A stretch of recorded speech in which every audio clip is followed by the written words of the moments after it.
지난 한 주간도 삶의 현장 속에 수고 많으셨습니다. 오늘 본당에서 또 인터넷 예배 함께 하는 모든 분들에게 또 은혜와 하나님의 위로가 충만하게 임하시기를 기원합니다. 우리 서로 주님의 사랑으로 사랑합니다. 은혜 많이 받으십시오. 이렇게 축복하겠습니다. 인사 나누겠습니다. 시작. 주님의 사랑으로 사랑합니다. 축복합니다. 마스크가 하루속히 벗어질 수 있도록 그런 또 은혜를 구하십시오. 또 마스크를 쓰면서 어떤 말을 해야 되고 어떤 말을 하지 말아야 되고 이런 또 지혜의 은혜도 하나님 또 주시는 것은 분명합니다. 그러면에도 불구하고 입 열어 감사하고 축복하고 사랑하는 그런 은혜가 회복되도록 우리 함께 다 같이 그렇게 간구하는 우리 시간들 되십시다. 감사합니다. 특별히 오늘은 이제 성령 강림 주일인데, 강림절 주일인데, 이것이 5월이라고 하는 한 해의 5월 달에 있는 게 참 은혜인 것 같아요. 영적 가정이 시작된 것이 교회가 이 땅 위에 유형적인 교회가 탄생된 것이 이 성령 강림절을 통해서 있어졌거든요. 이미 육적 가정은 에덴 동산에 하나님이 창조하신 때부터 시작했는데 그 육적 가정의 모형, 그리고 그것이 가시적으로 진정한 하나님의 가족이 뭔가, 그래서 우리에게 왜 육적인 가정을 허락하셨는지를 영적으로 깨달을 수 있는 그 계기가 된 것이 이 성령 강림절이에요. 오순절에 성령이 오게 하셔서 우리가 육적 가정이 이렇게 중요하듯이 영적 가정인 교회가 이렇게 중요하구나.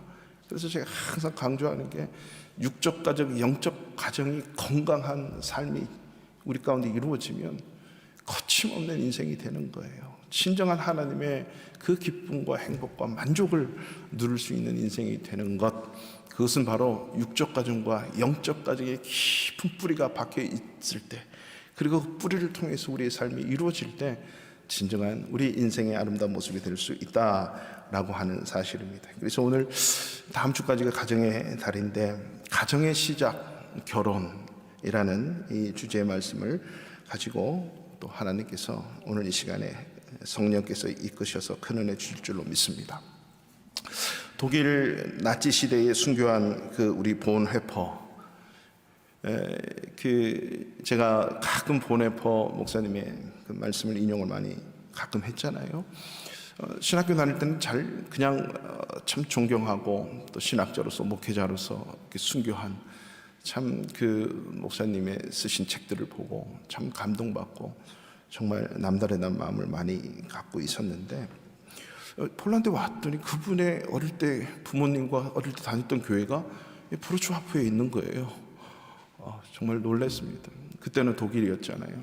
브로츠와프에 가면 그분 어릴 때 다녔던 그 교회가 여전히 지금 2개의 한인교회가 있는데 그 중에 하나, 우리 물론 두 쪽 다 교회, 우리 바르샤바 한인교회 초창기에 오셔서 섬겼다가 양쪽 교회에 다 계시는데, 그 한 분 우리 이성일 권사님, 우리 교회에서 권사 취임하시고 가신 그 이성일 권사님 다니시는 한인교회가 그곳에서 예배를 드리고 있거든요. 지금은 제가 잘 모르겠습니다만, 그 교회가 이 보네퍼 목사님이 어릴 때 부모님과 함께 다녔던 교회였다는 것입니다. 근데 그분이 이제 나치 정권에서 감옥에 들어가서 순교를 하게 되는데, 그 감옥에 있으면서 한 커플 주례를 했다는 거예요. 그래서 결혼식에 이 주례를 했는데 이런 주례사를 했다고 합니다. 잘 들어보십시오. 당신들의 사랑은 당신들만의 것이며 개인적인 것입니다. 그러나 결혼은 개인을 초월한 어떤 것, 초개인적인 것이며 하나의 신분, 하나의 직분인 것입니다. 사랑은 당신들로부터 오고 결혼은 위로부터 오는 것입니다. 하나님이 인간보다 높고 인간보다 신성하듯이 결혼의 권리와 그 약속은 사람의 신성이나 권리나 약속보다 훨씬 더 높은 것입니다. 당신들의 사랑이 결혼을 유지하는 것이 아니라 결혼이 당신들의 사랑을 유지해 나가는 것입니다. 이해되십니까? 당신들의 사랑이 결혼을 유지하는 것이 아니라 결혼이 당신들의 사랑을 유지해 나간다. 결혼이라고 하는 제도를 통해서 하나님은 우리 인간이 이 땅 위에서 누리는 행복과 기쁨과 만족과 그 사랑을 누리도록 하게 하시는 거예요. 무엇을 통해서? 결혼이라고. 많은 사람들은 사랑하니까 만나서 결혼했다 이렇게 생각을 하잖아요. 살아보니까 그렇던가요? 뭔가 핀트가 맞지 않고 하나님께서 원래의 목적을 가지고 만들어내신 결혼이라고 하는 그 제도에 너무나도 많은 형상을 왜곡시켜버리니까 그 본질에서 얻을 수 있는 그것을 우리가 놓쳐버리고 마는 거지. 하나님께서는 이 결혼이라고 하는 제도를 통해서 하나님의 뜻을 성취를 하시는데요, 이 결혼을 통해서 이 땅 위에서 인간이 누려야 되는 그 행복과 기쁨과 만족과 그 충만한 사랑을 맛보게 하시는 거예요. 스톨게 사랑, 에로스 사랑, 필레아 사랑을 초월한 아가페의 사랑이 어떤 것인지를 사랑해서 결혼하는 게 아니라 결혼을 통해서 이 사랑을 맛보게 하시는 이 하나님의 놀라운 이 길, 인간은 이것을 다 잃어버린 거죠. 그래서 현대사회의 비극은요, 결혼 제도에 있어서 결혼을 만드신 하나님을 제외시키고 생각을 하는 거예요. 우리 결혼한 부부가 우리 자신들의 감정만 앞세우고 하나님을 생각지도 않고 하나님을 너무나도 가볍게 취급하니까 이 세상의 가정들이 흔들려서 또 다른 어떤 가정을 만들어내려고 하는 거지요. 가정이라고 하는 것은 이 사회가 운영되고 유지되는 가장 작은 기초 단위입니다. 그래서 하나님은 이 생육번성하는 이 축복을 가정의 시작 결혼이라는 이 두 사람 만남 위에 허락하신 거예요. 그래서 결혼은 해도 되고 안 해도 되고 필수고 선택을 논하기 전에 결혼이라고 하는 것은 하나님으로부터 주어진 사명이에요. 사명. 어떤 사명인가? 여러분, 왜 결혼하셨습니까? 묻는다면 어떻게 대답하실래요? 바로 나와야 돼요. 우리 크리스천은 사명이었습니다. 결혼은 나에게 주어진 사명이었어요. 우리는 민족 중에 역사적 사명을 띠고 이 땅에 태어났다. 역사적 사명을 띠고 태어난 것도 사명이라고 어릴 때 그렇게 국민교육 헌장을 외워댔는데, 이 결혼이라고 하는 이 제도 또한 우리에게 주어진 사명을 이루려고 결혼했습니다 라고 말할 수 있는 우리 크리스찬이 되어야 되는 거예요. 기독교인들조차도, 예수 믿는 크리스찬들조차도 결혼을 왜 해야 되는지를 모르고 있다면 비극적인 하나님의 삶을 살아가고 있다라고 해도 과언이 아니겠지요. 결혼을 왜 하셨습니까? 어쩌다 어른이 돼서 아니 남들 다 그냥 하는 거 아니에요? 라고 한다면, 자손을 낳기 위해서, 종족 번식 위해서, 아니면 좀 더 행복하기 위해서 결혼하는 것입니까? 필요에 의해서 결혼했습니까? 적어도 예수 믿는 저와 여러분은 왜 결혼해야 되나? 결혼이 뭔가? 라고 하는 것을 분명히 말할 수 있고 분명히 언급할 수 있는, 예수님이 누구십니까? 교회가 무엇입니까? 왜 신앙생활합니까? 왜 인생을 살고 있습니까? 라고 하는 본질적인 이러한 질문들에 대해서 우리 크리스찬이 한마디로 말을 할 수 없다면 답은 알고 있어야 된다는 거죠. 찍어서 사지선다가 아니라 분명히 하나님께서 우리 인생을 그저 그렇게 부여해서 이 땅에 살아가게 하신다라는 사실을 믿는다면 결혼이라고 하는 것들. 1968년도에 박정희 대통령이 국회 의사당의 전 그 의원들의 만장일치를 통해서 우리는 민족 중에 역사적인 사명을 띠고 이 땅에 태어났다라고 하는 이 교육 헌장을 낼 때 어떤 사명적인 존재로 태어났다는 사실을 예수 안 믿어도 그렇게 충분히 알고 있었다라고 한다면, 사명적인 인생을 살아가는 저와 여러분들이 그 속에서 결혼이라고 하는 이 제도를 만드신 하나님의 뜻을 알 수 있어야 우리에게 허락하신 하나님의 진정한 목적들을 이루어 갈 수 있다는 사실 꼭 믿으시기를 주님의 이름으로 축원합니다. 창세기 1장 27절 28절에서 하나님이 그렇게 말씀하시는 거예요. 하나님이 자기 형상 곧 하나님의 형상대로 사람을 창조하시되 남자와 여자를 창조하시고 남자와 여자를 창조하신 다음에 하나님이 명령을 하시는 거예요. 복을 주시며 그냥 명령하시는 게 아니죠. 분명히 복을 줬는데 생육하고 번성해라, 충만해라, 정복하라, 바다의 물고기와 하늘의 새와 땅에 움직이는 모든 생물을 다스려라. 생육, 번성, 충만, 정복, 다스림의 사명을 주셨는데 그 사명을 남자와 여자에게 주신 거죠. 다시 말하면 우리가 왜 결혼을 해야 된다는 거죠? 하나님의 사명 때문에. 남자 따로 여자 따로 그 사명을 이룰 수 있으면 좋겠지만 더 이 사명을 이루려고 남자와 여자가 연합하는 결혼을 통해서 하나님의 사명을 이루라는 거죠. 그럴 때 진정한 번성, 생육, 충만, 정복, 다스림의 축복을 우리가 누릴 수 있는 거죠. 하나님께서는 이미 하나님의 뜻을 이루려고 하는 그 사명을 남자와 여자의 연합을 통해서, 결혼을 통해서 우리에게 주어진 것입니다. 남녀 간의 결혼은 행복이 우선이 아니라, 사랑이 우선이 아니라, 자손 번식이 아니라 미션 완수, 사명 완수를 위해 연합하는 것, 이게 결혼인 줄 믿으시기를 축원합니다. 보네포가 그렇게 옥중에서 주례사를 할 때 사랑이 결혼을 이루는 것이 아니라 결혼이 여러분의 사랑을 가능하게 한다 라고 하는 말이 이 말씀에 근거한 거예요. 사명이 사랑과 행복을 가져다 주는 것이에요. 이 사명 완수가 일어날 때 진정한 기쁨과 만족이 있다라고 하는 거죠. 제가 지금 주례사를 하는 건 결코 아닙니다. 주례사 같은 주례사가 아니라 예수 믿는 저와 여러분, 오늘날 이 시대의 크리스찬들의 성경적인 결혼관을 분명히 알아야 인간을 만드시고 결혼을 만드신 하나님의 목적을 이루어 드린다는 거죠. 그러나 불행하게도 모든 인간은 이 목적을 잃어버렸다. 이 말을 어떻게 표현해요? 오늘 우리 권사님께서도 기도하실 때 잃어버린 하나님의 형상을 우리는 되찾아야 되는 거거든요. 모든 면에서 우리는 잃어버린 하나님의 형상들을 되찾아야 돼요. 오늘 이 시간을 통해서 과거는 다 잊으시고 어찌됐든 간에 결혼을 했듯이 어찌됐든 간에 결혼을 했다면 이제는 다 잊으시고 오늘 이 순간부터 말씀을 통해 다시 한번 우리의 가치관, 생각, 사고를 다시 한번 회복해서 우리 남은 인생에 하나님 주시는 행복과 기쁨을 맛볼 수 있는 은혜가 있기를 축원합니다.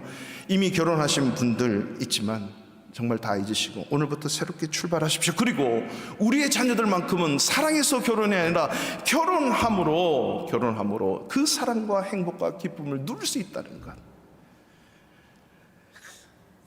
뿐만 아니라 오늘 젊은이들, 우리 학생들, 청년들이 있는데 오늘 이 귀한 말씀을 잘 새겨서 사랑하는 사람을 만나서, 아니 남녀가 만나서 사랑하게 되고 사랑하니까 결혼이 아니라 오늘 이 본문의 말씀을 통하면 결혼의 사고는 이렇게 이루어지는구나를 우리가 분명히 다시 한번 깨달아서 하나님이 허락하신 결혼이라고 하는 제도를 통해서 이 하나님의 놀라운 목적 이룰 뿐만 아니라 이 놀라운 은혜와 사랑과 축복을 맛볼 수 있기를 축원합니다.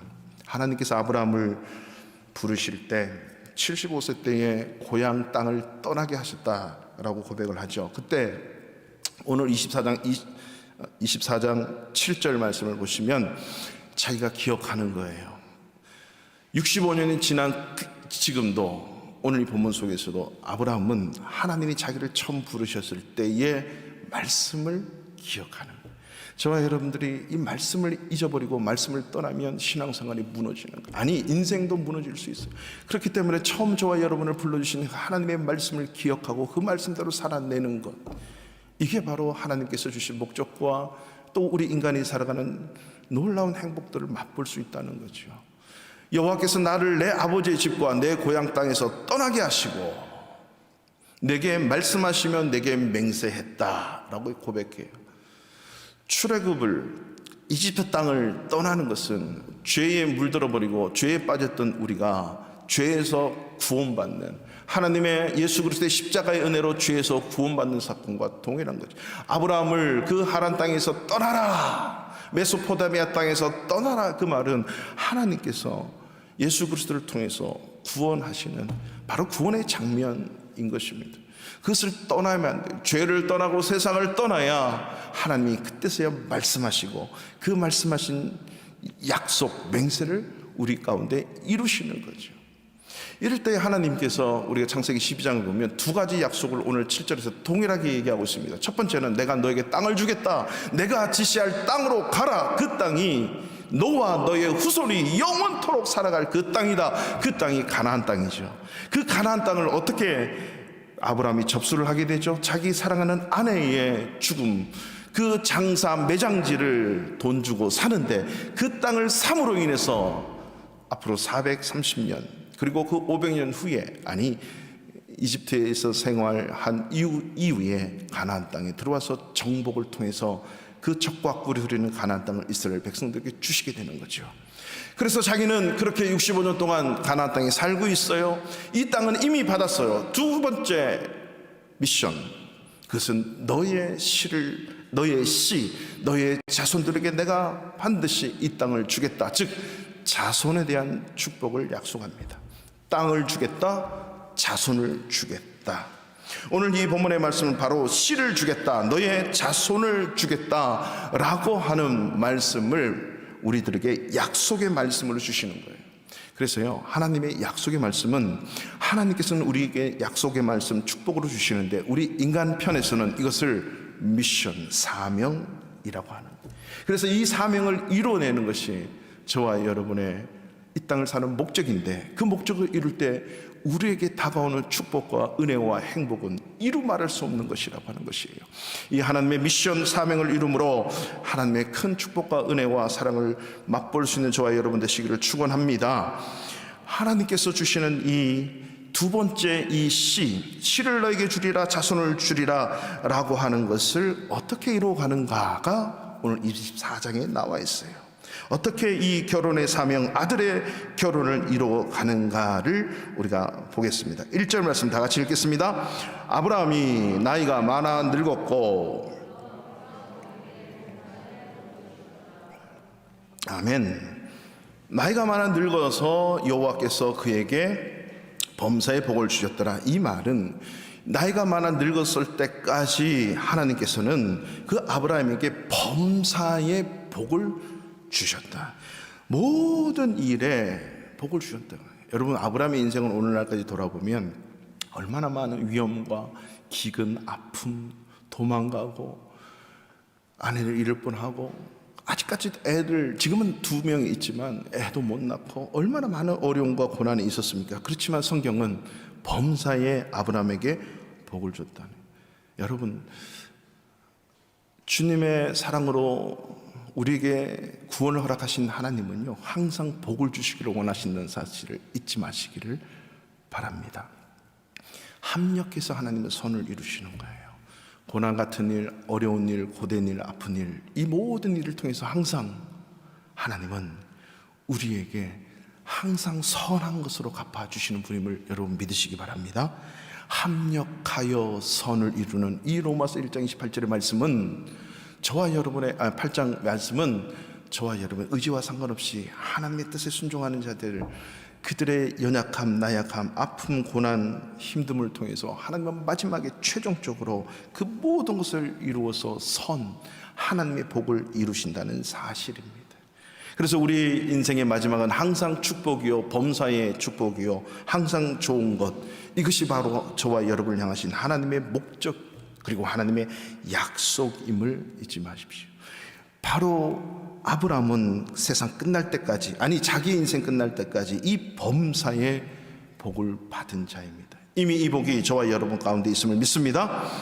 이제 두 번째 그 복이 뭐냐면 아들 이삭을 결혼을 위해서 이제는 그 사명을 이루어가는 거예요. 40살이 된 아들 하나, 이 이삭이 있는데 40살이 됐는데 결혼을 못해. 여러분, 결혼 적령기가 언제예요? 라고 제가 여쭤본다면 사회학적으로는 이렇게, 생리학적으로는 이렇게 생각을 하는데 하나님은 사회학적, 생리학적 이것을 초월하시는 분. 100세가 돼서도 아이를 낳게 하시는 분이고, 닫혔던 태문도 여시는 분이고, 열렸던 태문도 닫히는 분이 하나님임을 믿습니다. 40살 때 결혼도 하지만 그 이전 이후도 하나님은 결혼을 가능케 하시는 분임을 믿으시기 바랍니다. 내가 할 때가 가장 정년기예요. 내가 결혼할 그때가 가장 정년기예요. 40이 된 이 이삭을 이제는 결혼을 시켜야 되는데 어떻게 결혼할까라고 하면서 2절에 이 자기의 모든 소유를 맡은 늙은 종에게 이제는 이 사명을 얘기합니다. 이 종을 부르죠. 여기서 늙은 종이라고 하는 것은요, 우리 개역 성경에는 늙은 이렇게 표현해서 늙은이 이러면 좀 어감이 이상한데요, 원래 이 원어 성경의 늙은이라고 하는 것은요, the eldest servant, chief라고 하는 단어를 영어는 그렇게 썼거든요. 원어에도 믿음직스럽고 지혜로운 종이다라고 하는 거죠. 여러분, 오늘날 장로, 목사 이런 말 하면, 장로 그러면 인생의 경륜과 연륜과 신앙과 어떤 묵직한 지혜가 있고 이런 단어잖아요. 바로 그런 단어하고 똑같은 거예요.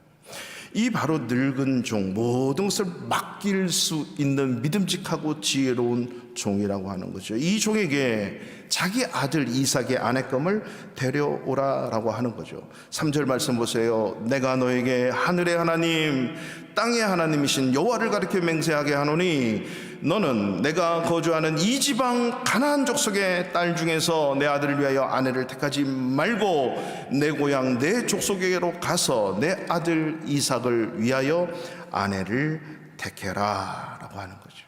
하나님께서 아들 결혼을 준비하게 하시는데 이 결혼이 어떻게 이루어지는가를 오늘 말씀해 주고 있어요. 그래서 오늘 이 말씀을 통해서 우리는 이 하나님의 사명, 가정의 시작, 이 결혼을 어떻게 하는지 세 가지 단계를 통해서 말씀하셨다는 사실을 우리가 한번 알아보겠습니다. 첫 번째는요, 하나님께서는 모든 것을 준비하셨다라고 하는 사실을 믿어야 되는 거예요. 하나님이 준비하시고 예배하심을 믿어라. 둘째는 이 믿을 뿐만 아니라 믿음을 가지고 반드시 철저하게 기도하라는 거예요. 기도할 뿐만 아니라 하나님 앞에 증거를 구하고 달려가라는 거죠. 이 세 가지 단계를 통해서 하나님의 사명인 결혼, 가정의 시작, 결혼을 이루어가는 것을 말해주고 있습니다. 그러면 그 세 가지, 첫 번째, 하나님께서 준비하셨다라고 하는 사실을 믿는 것이십니다. 7절 우리 다시 한번 보실까요? 7절 하늘의 하나님 여호와께서 나를 내 아버지 집과 내 고향 땅에서 떠나게 하시고 내게 말씀하시며 내게 맹세하여 이르시기를, 다 같이요, 이 땅을 내 씨에게 주리라 하셨으니 그가 그 사자를 너보다 앞서 보내실지라 네가 거기서 내 아들을 위하여 아내를 택할지라. 아멘. 자기 아들 이삭, 40살이 된 이삭의 배우자가 분명히 있다는 것을 믿는 것입니다. 하나님께서 우연하게가 아니라 반드시 필연적으로 준비하셨다. 어디서? 바단 아람 메소포타미아에서 내가 떠나왔던 그곳에 있다라고 하는 거죠. 근데 중요한 것은 내가 사는 이 가나안 족속의 딸이 아니다라고 하는 거예요. 여기가 아니다. 이 말은 세상의 기준과 세상의 방식이 아니고 하나님 약속의 말씀에 근거한 준비하심을 믿는 거예요. 아무 여자나 아무 남자나 결혼할 수 없잖아요. 우리 하나님의 사람은요, 반드시 짝을 만들어 놨어. 집신도 제 짝이 있다, 이게 철저히 성경적인 거예요. 반드시 저와 여러분의 짝이 있었잖아요. 있습니까? 저 짝이 아니었는데 이러면 안 되고 그 짝이 그 짝입니다. 우리 이미 한 분들 말고 우리 청년들, 학생들 다 짝이 있음을 꼭 믿으시기 바랍니다. 이러면 제가 온 거를 다 까먹어요. 어디서부터 해야 될지. 안 믿는다 이거죠. 그래, 나는 믿기를 원하는데. 여러분, 오늘 7절에 보면 이 믿음이 어떤 믿음이냐면 그가 그 사자를 너보다 앞서 보내신다. 하나님이 하나님의 사자를 너보다 앞서 보내실지라. 이 믿음이 있는 거예요. 네가 그곳에 가기 전에 하나님이 이미 하나님의 사자를 보내서 이미 다 찾아놨다. 아브라함 지금 가지도 않고 자기 종을 보내면서 이 믿음을 가지는 거예요. 이게 바로 예수 믿는 저와 여러분들의 믿음이 되어야 될 줄로 믿으시기 바랍니다. 이것을 믿는 게 믿음이에요. 하나님의 말씀을 믿는 자가 크리스찬이지, 세상의 가치관, 세상의 논리와 이론을 먼저 믿는 게 아니에요. 믿음은 하나님을 믿는 거예요. 이해하고, 항상 말씀드리는 거예요. 이해하고 납득하고 수용돼서 믿으면 믿음이 아니에요. 그거는 그냥 이해했다, 수용했다라고만 얘기하지, 믿음은 하나님을 믿기 때문에 그 말씀을 믿는 거예요. 믿을 때 이해되고, 믿을 때 수용되고, 납득되는 것이거든요. 하나님께서 철저하게 우리를 이끄시고 인도하신다라고 하는 그 믿음, 내 인생에도 마찬가지예요. 모든 것을 이미 하나님이 다 준비하셨다는 사실을 믿는 거예요. 이미 이루어진 사실을 한번 볼까요? 저와 여러분이 폴란드 땅에 지금 살고 있습니다. 여러분들 중에는 저 같은 목사도 있고, 여기서 개인 사업 하시는 분들도 있고, 직장을 다니시는 분들도 있고, 오래 직장을 다니시고 2년, 3년, 4년 또 정해진 기간에 주재원으로 발령을 받아요. 내가 좋아서 이곳을 선택해서 온 것 같고, 나라에서, 국가에서 폴란드 가서 그 제도에 순종해서 온 것 같은데, 하나님은 이미 저와 여러분의 인생을 그 직장 회사를 통해서 이곳에 보내신 줄 믿으시기 바랍니다. 하나님은 포로를, 그들에게 아픔을 줘서 바벨론 땅으로, 페르시아 땅으로 인도하시는 경우가 있는가 하면, 하나님은 순종하는 자들을 통해서 페르시아 땅과 그리고 바벨론 땅으로 이끄시는 경우도 있다. 하나님의 방법은 다양하다. 결국은 어디서 무엇을 어떻게 사는가, 어디서 사는가, 이 모든 것은 하나님의 인도하심에 있다라고 하는 사실을 여러분 믿으시기 바랍니다. 여러분의 인생을 사용하시는 하나님은 여러분의 직장을 사용하시고, 여러분의 모든 지혜를 사용하시고, 여러분의 모든 상황을 사용하신다는 사실을 믿으시기 바랍니다. 이 사실을 믿는 것, 이것이 믿음이에요. 저도 우연히 온 게 아니에요.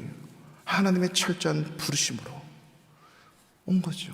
참새 한 마리가 날아다니는 것도, 참새 한 마리가 떨어지는 것도 하나님의 말씀에 의해서 움직인다면, 그보다 더한 저와 여러분의 인생 하나님이 우연히 움직이겠습니까? 그렇지 않다. 하나님이 철저하게 준비하셔서 움직인다는 사실을 믿는 것. 결혼이라고 하는 것도 그렇습니다. 결혼 문제도 그런 것입니다. 배우자가 없어, 신랑감이 없어, 신부감이 없다, 이렇게 말하지 말라는 거예요. 믿음 좋은 형제가 없어요, 믿음 좋은 자매가 없어요 라고 말하지 말라는 거죠. 하나님이 반드시 내 짝은 준비해 두셨다라고 하는 사실을 믿으라. 이게 예수 믿는 크리스찬들의 믿음이에요. 이 아브라함이 이 가나안 땅에서는 되지 않을 뿐만 아니라, 그랬더니 이 엘리에셀인데, 이 종의 이름이 나중에 이제 나타나는데요, 이 종이 뭐라고 묻냐면, 그 여자를 찾았어요. 근데 그 여자가 가나안 땅으로 갑시다 라고 말했는데, 나는 안 갑니다 라고 하면 어떻게 해야 됩니까? 라고 묻죠. 그것조차도 아브라함은 그래 생각해볼게가 아니라, 그거는 하나님 뜻이 아니기 때문에 상관하지 말라. 8절에 보면, 만일 여자가 너를 따라오려고 하지 아니하면 나의 이 맹세가 너와 상관이 없다. 오직 내 아들을 데리고 그리로 가지 말지니라. 이것은 하나님의 약속이다. 이 약속을 믿는 믿음이에요. 이 믿음을 지키지 못하니까 하갈인가 이스마엘을 낳는 그 고통을 당하게 돼요. 하나님의 뜻을, 하나님의 믿음을 지키지 못하면 여전히 우리는 그런 세상의 아픔과 고통 속에 내버려질 수 있다라고 하는 거죠. 그래서 누군가 말했습니다. 믿음의 정의, 믿음이 뭔가? 믿음이란 불확실함 속에서의 확실합니다. 이게 믿음이다. 우리가 보이는 것은, 사실 세상은 다 불확실해요. 세상의 눈으로 이 세상을 바라보면 다 불확실하거든요. 그렇지만 믿음의 눈으로 하나님이 준비하셨다라는 사실을 믿는 그 믿음으로 바라보면 다 확실해요. 믿습니까? 이게 믿음이에요. 내 아들의 아내는 이 가나안 땅에 있는 것이 아니라 바단 아람 메소포타미아에 있는데 그 여인이 이 땅에 올 거다라고 하는 그 믿음, 이 믿음이 아브라함을 그렇게 가능하게 하는 거죠. 나에게도 우리에게도 하나님이 예비하시고 준비하신 사람이 있다라고 하는 것이에요.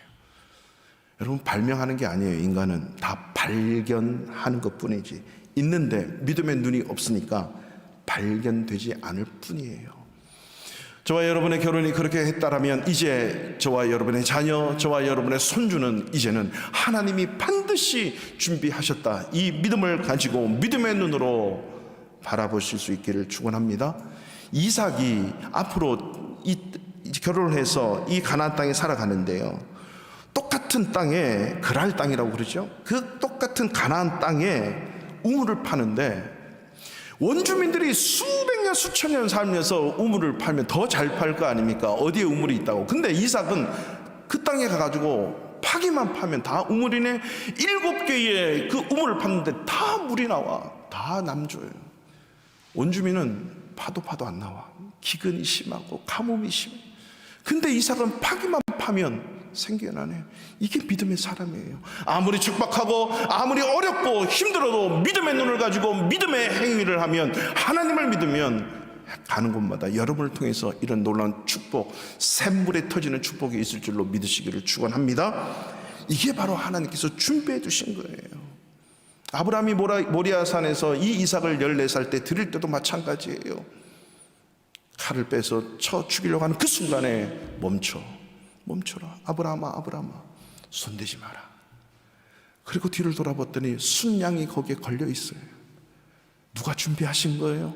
하나님이 준비하셨다. 여호와의 일에 하나님을 믿는 이 믿음이 있는 거예요. 아무리 없어도 그 수풀에 걸려 있는 순양이 있어요. 남자들이 있다고. 하나님 주신 순양이 있어요. 그 걸려 있는 게 내 거지, 걸려 있지도 않는 딴 데 가서 양을 데려오면 안 되는 거예요. 남자들도 마찬가지. 그 여인들이 거기 걸려 있어요. 하나님이 준비하신 여인이 있어요. 이게 믿는 믿음이라고 하는 거죠. 사도 바울이 동쪽으로 계속 선교와 복음을 증거하려고 했잖아요. 유럽으로 가지 않으려고 했어요. 그런데 하나님께서 마케도냐 환상 속에서 건너와서 우리를 도우라. 그래서 순종하며 갔어요. 그 믿음 가지고 갔는데, 빌립보 처음에 갔는데 거기는 회당도 없어. 유대인들도 별로 없는 거예요. 그래서 하나님 앞에 기도하러 강가로 갔대요. 강에 갔더니 하나님이 예배하신 그 자주장사 리디아를 만나는 거예요. 거기에 그 리디아가 어떻게 있겠습니까? 하나님께서 그 강가에 이미 먼저 가셔서 바울이 실망하고 낭망하지 않고 하나님을 향하여 기도할 수 있도록 그 예비하시고 준비하셔서 리디아를 통해서 빌립보의 최초의 유럽 교회가 세워지는 거 아닙니까? 누가 준비하셨어요? 하나님이 준비하셨다. 결혼뿐만 아니라 우리의 인생도 마찬가지입니다. 우리가 이 일을 끝나고 앞으로 주재원으로 귀임을 하든지 또 다른 나라에 가든지 어딜 가든지 하나님이 준비하셨다는 사실을 반드시 믿을 수 있는 믿음이 있기를 축원합니다. 둘째로, 믿음만 가지고 안 되고요, 그 믿음 가지고 반드시 치열하게 기도해야 됩니다. 12절 말씀 다 같이 읽겠습니다. 12절 시작. 그가 이르되 우리 주인 아브라함의 하나님 여호와여 원하건대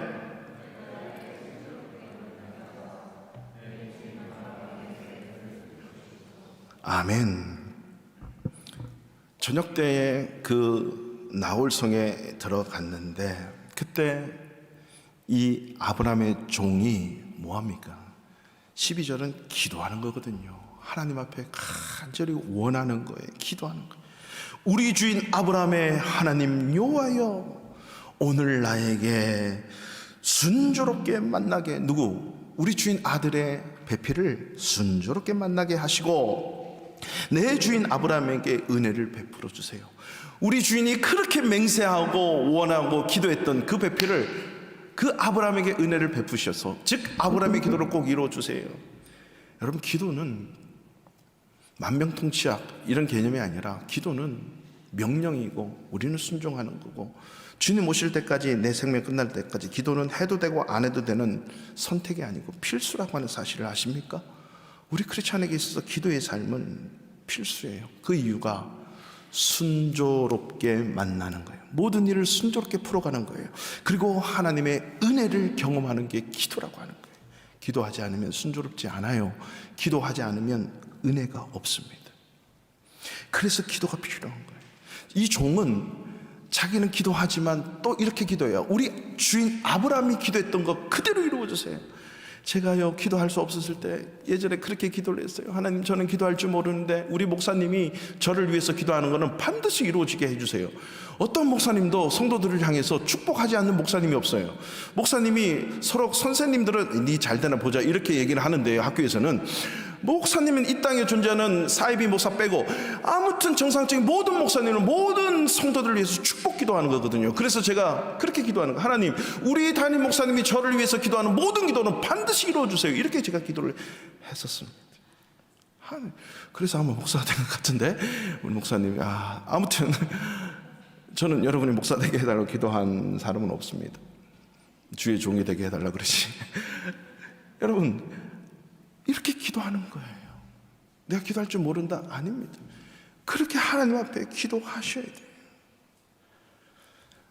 기도는 전수가 돼요. 아브라함의 믿음의 사람, 믿음의 기도를 드린 것을 이 늙은 종은 평생을 같이 살면서, 물론 이삭도 40살이 되고 이후로 아버지의 믿음을 기억을 한 거거든요.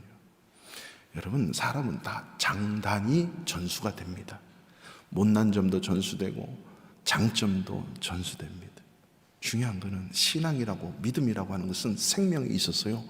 반드시 전수돼요. 기도하는 모습을 자녀들에게 보이면 기도가 흘러가요. 잔소리하는 모습이 자녀들에게 흘러가면 잔소리가 흘러가요. 잔소리를 얻어먹고 산 이 김성수 아들은 우리 자녀들에게 잔소리 아닌 잔소리를 하게 되는 거예요. 저를 쳐서 복종을 시켜야 잔소리가 없어지더라고. 내가 배우려고 애쓰지 않았는데 보이는 거예요. 새벽마다 울며 불며 하나님 앞에 기도하는 그 기도가, 저는 우리 어머니한테 기도하라 소리 듣지 않았는데 우리 어머니의 기도를 보고 새벽을 깨우는 기도가 있더라는 거죠. 여러분, 이렇게 가정은 우리의 신앙의 행위만큼은 반드시 전수된다고 하는 사실을 잊지 마시기 바랍니다. 이게 중요한 거예요. 그래서 저와 여러분, 우리가 해야 할 일은요, 인간의 생각, 인간의 이 모든 생각들 내려놓고 기도해야 되는 거예요. 생각이 많으면 내가 움직여요. 그리고 내가 움직이면 너무 바빠요. 시간이 없고 일이 있어서 이래서 바쁘고 저래서 바쁘고 기도할 시간이 없어요. 예배 드릴 시간이 없어요. 내 시간 가질 시간은 많은데 주님의 일을 위해, 교회 일을 위해 내 시간을 내는 것, 이게 방해받는 것 같거든요, 내 시간이. 근데 이것이야말로 진짜 주님의 일을 내가 방해하고 있는 것이다 라고 하는 거죠. 왜냐하면 기도하면 순조롭게 되고 기도하면 은혜가 베풀어지는 거예요. 이거는 내 말도 아니고 우리의 말이 아니라 하나님이 말씀 속에서 약속하신 말씀임을 여러분 꼭 믿으시기를 축원합니다.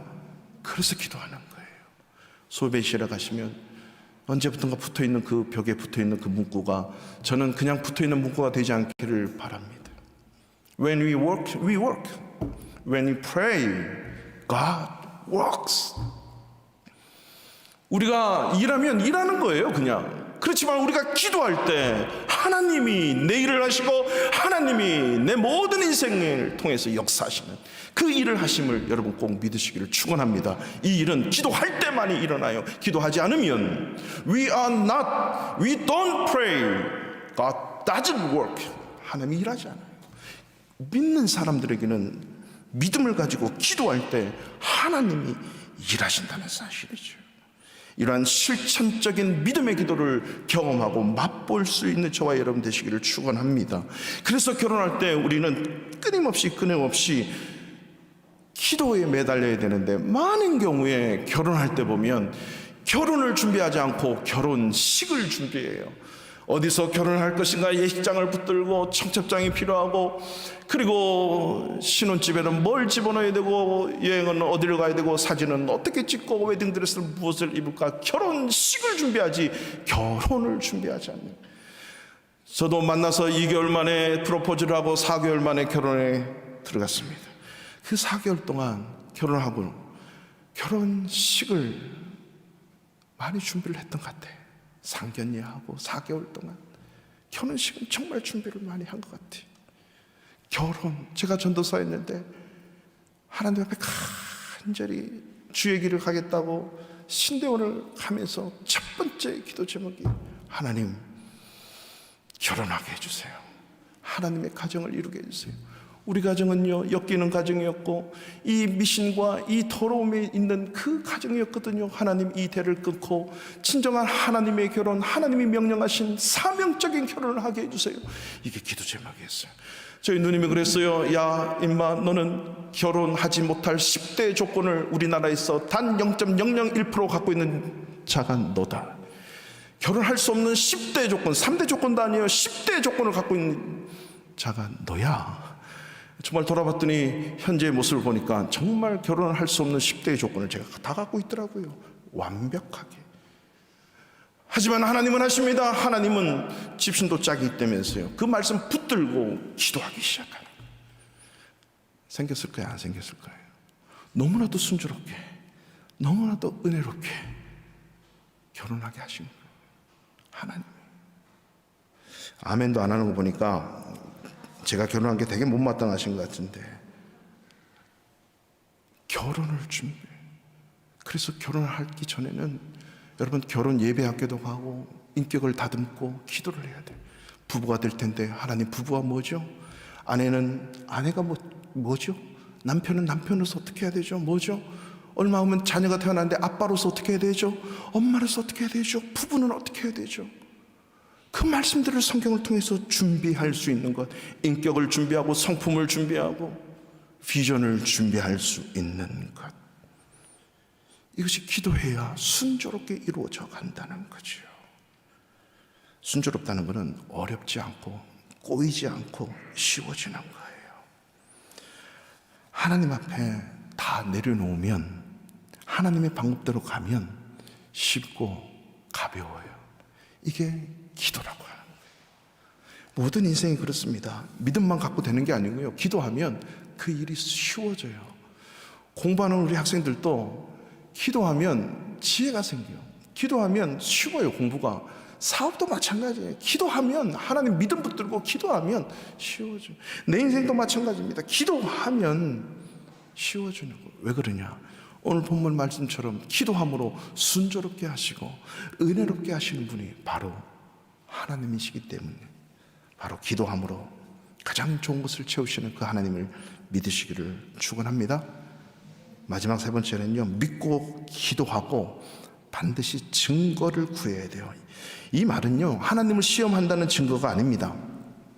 한 가지 단서를 가지고 그 하나를 통해 10가지를 알 수 있는 시금석을 찾는 거예요. 이게 무엇이냐? 하나님의 지혜라고 하는 거예요. 이 땅의 모든 인생은 하나님의 지혜가 필요해요. 일하는 것도 지혜가 필요하고요, 공부하는 것도 지혜가 필요하고, 사업하는 것도 지혜가 필요해요. 하나님의 지혜가 있으면 쉬워요. 하나님의 지혜가 있으면 풀려요. 이거는 예수 믿는 저와 여러분에게 약속해 주신 거예요. 여러분의 인생 속에 자녀를 두셨는데 그 자녀를 향한 부모의 마음은 다른 자녀, 내 자녀 아닌 사람들의 마음과 달라요? 똑같아요? 쉬운 걸 물어도 대답을 안 하시고 어려운 걸 물어도 대답 안 하시고 마스크가 벗겨지도록, 자녀를 향해서는 남다르잖아요. 좋게 해석하려고 그러고. 하나님을 우리의 자녀 삼으신 하나님은 순조롭게 은혜롭게 모든 인생을 살기를 원하시는 사실 믿으시기 바랍니다. 그래서 기도라는 걸 통해서 우리에게 은혜를 주시고 순조롭게 하기를 원하시는데, 그 가운데 주시는 게 하나님의 지혜라고 하는 건데요, 이 지혜가 이 늙은 종 엘리에셀에게 임했는데, 이제 우리가 12절 이후에 보면, 13절부터 보면 아직 일어나지 않았어요. 13절이 하나님 제가 이렇게 할게요 라고 하는데, 뭐라고 얘기하냐면, 성중에 사람들 딸들이 물기로 나오겠는데 우물 곁에 서 있다가 한 소녀가 나에게 이르는데, 나에게 오면 내가 그렇게 얘기하겠습니다. 너는 물동이를 기울여, 14절입니다. 나로 마시게 하라 하리니, 그의 대답이 마시라, 내가 당신의 낙타에게도 마시게 하리라 하면, 그는 주께서 주의 종 이삭을 위하여 정하신 자라, 이로 말미암아 주께서 내 주인에게 은혜 베푸심을 내가 알겠습니다 라고 하는 게 지혜죠. 한 가지 생각이 탁 떠오른 거죠. 그대로 이루어져요. 우리가 그 이후의 본문을 오늘 읽지 않았습니다마는 여러분 15절부터 20절까지의 말씀에 보면요, 띄워졌죠? 17절도 있을 거예요. 없어요? 예, 쭉 우리가 말씀을 보면 똑같이 이루어져요. 리브가가 와요. 리브가가 왔는데 물동이에서 그 물을 달라고 얘기해요. 급히 내려서 물을 줘요.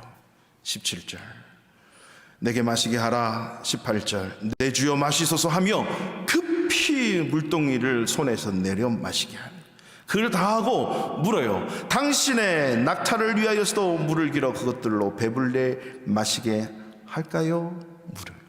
오케이, 감을 잡은 거죠. 그대로 이루어지는 거예요. 여러분, 그래서 기도가 중요해요. 기도하고 가는 거하고 기도 안 하고 가는 거하고 인생이 이렇게 달라지는 거예요. 하나님이 철저하게 이렇게 준비를 하는 거예요. 순조롭게 가는 거죠. 근데 놀랍게도 20절 급히 물을 구유에 붓고 다시 물을 기르려고 우물로 달려가서 모든 낙타를 위하여 물을 기르요. 여러분, 우물에 뚜레박으로 혹시 물을 길어 보신 분이 계세요? 아마 연세 좀 있으신 분은 계실 거예요. 저도 어릴 때 뚜레박으로 물을 폈어요. 그 수도 이렇게 보고 와, 놀란 거죠. 시골에서 뚜레박이 물 푸기 쉽지 않아요. 이 종에게 물 한 잔 주는 거는 쉬운데요, 낙타는 어마어마하게 일을 많이 하고 물을 많이 먹잖아요. 한 번 먹을 때 거의 300kg를 한 마리 낙타인데 10마리의 낙타에게 물을 다 준다고 생각해 보세요. 이 지금 리브가가 움직이는 이 행동 반경이 물 팍 길어서 한 낙타에게 주고 또 달려와가지고 물을 주고, 언젠가 주겠지 하면서 조금 기다리세요, 천천히 합시다 해가지고 그렇게 물 기르는 모습이 아니에요. 아주 현숙하게 빠릿빠릿하게 급히 가서 길고 또 갖다 주고 급히 달려와서 계속 달려오고 달려가고, 이걸 보고 짠 아는 거예요. 21절을 보세요. 그 사람이 그를 묵묵히 주목하며 여호와께서 과연 평탄한 길을 주신 여부를 그 다음 단계로 올라가는 거예요. 맞구나, 확실해. 하나님이 순조롭게 길을 여는데 마지막 한 단계, 이것이 진짜 하나님의 것인지 여부를 아는데 일단은 선물을 줘요. 22절에 보면 낙타가 다 마시고 난 후에 반세켈 무게의 금 코골이 한 개, 10세켈 무게의 금 손목고리 한 쌍, 이거는요 아브라함이 부자였기 때문에 이거를 그냥 선물로 주는 거예요.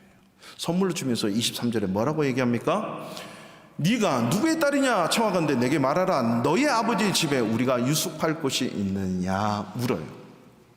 내가 줄 테니까 하룻밤만 재워줘, 이게 아니죠. 주면서 혹시 우리 지금 나가 자야 되는데 너희 집에 우리가 이렇게 낙타와 함께 다 머물 수 있는 곳이 있을까 묻죠. 이 여자가 당근이죠. 집, 사료, 물 너무나도 많이 있습니다. 오십시오, 오십시오. 이 사실 앞에 26절 이에 아브라함의 종 그 사람이 머리를 숙여 여호와께 경배하고 27절 이르되 나의 주인 아브라함의 하나님 여호와를 찬송하나이다. 다 같이 읽습니다. 나의 주인에게 주의 사랑과 성실을 그치지 아니하셨사오며 여호와께서 길에서 나를 인도하사 내 주인의 동생 집에 이르게 하셨나이다. 할렐루야. 가고 봤더니 아브라함의 동생 집인 거예요. 엘리에셀은 하나도 몰랐어요. 하나님 말씀 믿고 순종하고 가면서 기도하며 갔더니 그 집이 아브라함 동생 집인 거예요. 이거는 완전하게 이루어진 하나님의 퍼펙트한 하나님의 인도하심이고 축복이었다는 사실을 알 수가 있는 거죠. 여러분, 한 여인 리브가의 움직이는 그 모습을 통해서 그 여인의 성품을 알게 되고 그 여인의 집안을 알게 되고 저 여인이 어떤 인격을 갖고 있는지 다 알게 돼요. 우리도 그렇잖아요. 뭔가 직장에서 누구를 만나고 교회에서 어떤 일을 해보면 한 가지 일을 하는 거 보면 그 사람의 모든 걸 파악할 수 있을 때가 있어요. 이것은요 어떤 세상의 잔머리가 아니라 하나님이 주신 지혜를 가지고 보면 다 보여지는 거예요. 바이어를 한 명 만나고 셀러를 한 명 만나고 누구를 한 명 만나도 그걸 통해서 앞이 다 보일 수 있도록 기도하면 하나님이 인도하시는 거예요. 인생을 살아가면서 이런 지혜가 저와 여러분에게 있기를 주님의 이름으로 축원합니다. 그러면 결혼해서 어떤 남자가, 어떤 배우자가 가장 훌륭한 배우자일까요? 우리 청년들, 학생들 어떤 배우자를 만나기를 원해요? 한 가지밖에 없어요. 새벽 기도하는 여자, 새벽 기도하는 남자. 이게 퍼펙트한 최고의 배우자임을 믿으시기를 축원합니다. 아멘을 안 하잖아요. 그 이유가 있어요. 그게 다가 아니거든요. 거기에 플러스 또 하나가 있어요. 보면 아는 거. 이거는 다음 시간. 또 이 기도도 잘 하는 기도가 있는가 하면 잘 이렇게 안 되는 기도도 있거든요. 여러분, 이렇게 하나님을 의지하고 새벽을 깨우면서 하나님을 향하여 달려가는 이 배우자, 이게 한 단계 한 단계 이루어가면서 하나님의 뜻을 이루는 하나님의 허락하신 축복을 맛볼 수 있다라고 하는 겁니다. 말씀의 결론을 맺겠습니다. 혹시라도 우리의 과거의 실패와 아픔이 있었습니까?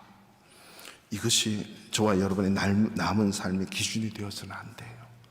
상처가 많으면 지난 시간에 말씀드린 상처의 눈으로 내 앞길을 봐요. 이 사람은 이래서 안 되고 저 사람은 저래서 안 되고. 여러분 다 내려놓읍시다. 과거의 경험과 인생에서 내 남은 인생의 근거를 찾지 마십시오. 하나님의 약속의 말씀, 오늘 내 귀에 들려지는 이 말씀을 통해서 내 남은 인생의 근거를 찾아낼 수 있기를 축원합니다. 하나님께서 선하고 좋은 것으로 항상 마지막에 이끌어 주신다는 것, 오늘 이 순간 들려지는 이 말씀이 중요하다는 사실을 믿으십시오. 그리고 믿고 끝내지 말고 철저하게 기도하십시오.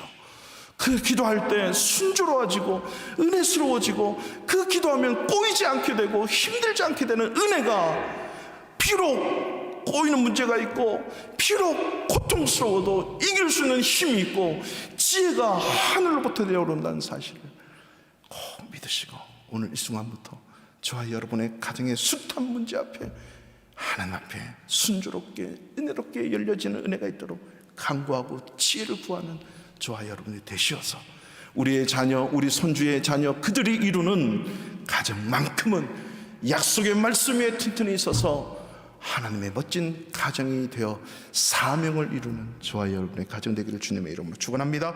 그 자리에